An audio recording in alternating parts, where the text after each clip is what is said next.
একটি নিষ্পাপ ছেলের গল্প। তো ভাই বন্ধুরা, welcome to another brand new video. তো আমি এখন কথা বলবো সিয়াম আহমেদের জঙ্গলি সিনেমা নিয়ে। তো তোমরা কে কে এই সিনেমাটা দেখছো অবশ্যই তোমরা কমেন্ট বক্সে কিন্তু জানাইতে পারো। তো মূল কথায় আসি। আমাকে রেখে যেও না জঙ্গলি। আমার মনে হয় সিয়াম আহমেদ অনেকদিন যাবতেই ক্ষুধার্ত ছিল। আমার কাছে মনে হয় সিয়াম আহমেদ অনেকদিন যাবতই ক্ষুধার্ত ছিল এই ধরনের একটা ক্যারেক্টারের জন্য। সিয়াম আহমেদ কিন্তু এই ক্যারেক্টারটা, জঙ্গলি ক্যারেক্টারটা একবারে মন উজাড় করে দিয়ে কাজ করার জন্য কিন্তু চেষ্টা করছে।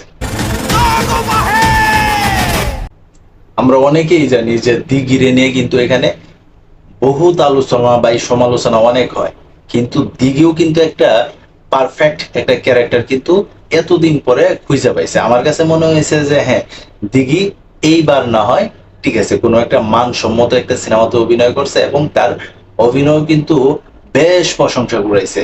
এখানে নতুন করে বলার কিচ্ছু নাই, সিনেমাটা আপনারা দেখলেই বুঝতে পারবেন এখানে দিঘির ক্যারেক্টারটা কতটুকু গুরুত্বপূর্ণ ছিল। আমার কাছে তো ওভারঅল ভাই এই জঙ্গলি সিনেমা কিন্তু দারুণ লাগছে। এখানে বুবলির ক্যারেক্টারটাও বেস্ট ইন্টারেস্টিং ছিল। তো আমার কাছে কিন্তু ভাই আসলেই জঙ্গলি সিনেমা ভালো লাগছে। তো তোমরা কে কে দেখছো, সেখানে সিয়াম আহমেদের বিষয়ে তোমাদের কার কি মতামত তা কিন্তু তোমরা কমেন্ট বক্সে জানাই দিতে পারো।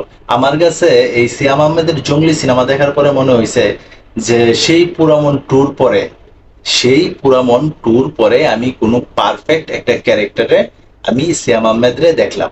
দেখুন, যে কিনা একটা চকলেট বয় একটা হিরো নামে উপাধি পাইছিল, সে এই ধরনের একটা ক্যারেক্টারে যখন অভিনয় করে তখন কিন্তু তার সামনে অনেক চ্যালেঞ্জ থাকে। সেই সব কয়টা চ্যালেঞ্জেই কিন্তু সিয়াম আহমেদ উতরে গেছে।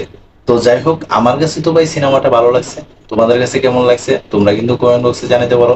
তো এই ছিল এখনকার মতো ভিডিও। তো সবাই ভালো থাকবা, সুস্থ থাকবা, কাছের মানুষরা ভালো রাখবা। ধন্যবাদ সবাইকে। আল্লাহ হাফেজ।